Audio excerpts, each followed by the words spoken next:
You're watching your local election headquarters. An ABC4 News Town Hall Special, Coronavirus, a Path Forward. All right, we're going to wrap things up with a topic that we cannot discuss enough. That would be our own mental health, as we all find ourselves dealing with unprecedented levels of economic hardship, stress, and isolation.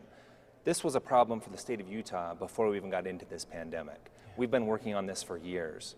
So what is your message to Utahns right now who might be struggling from a mental standpoint? So my message is one that's very clear, and that is please, please, please get help. We understand that there is a lot of anxiety, a lot of depression. It's a troubling time for everyone. I mean, we've never experienced a global pandemic like this. The good news is that over the past few years, I had a chance, the governor asked me to lead the governor's suicide prevention task force, working with the legislature. We have done more in the past 2 years than the rest of the history of the state of Utah combined when it comes to mental health and mental health funding. So we have tools available. I would encourage everyone to download the Safe Utah app, the Safe UT app. This is at the push of a button, you can be in touch with a mental health professional. If you go to coronavirus.utah.gov, there is a section there for mental health where there are phone lines you can call.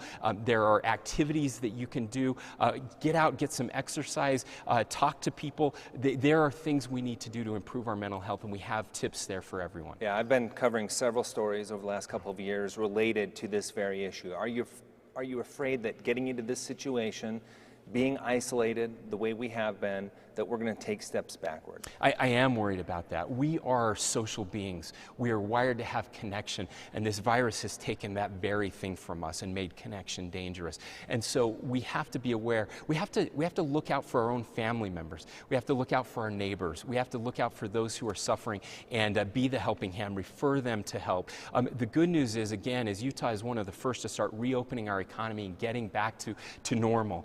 We will see people recover quickly. We know that. We're wired for that. The White House said that we are one of just 7 or 8 states that they believe that will lead the economic recovery. And that economic recovery, and again, getting back to normal, allowing people to start to interact, is going to help with mental health here in our state.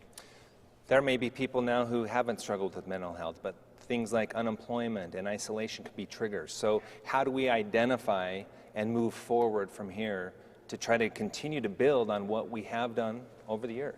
Yeah, well, first of all, it's important to recognize when we're feeling that way. If it's the first time you felt anxiety or depression, you may not know what's really happening.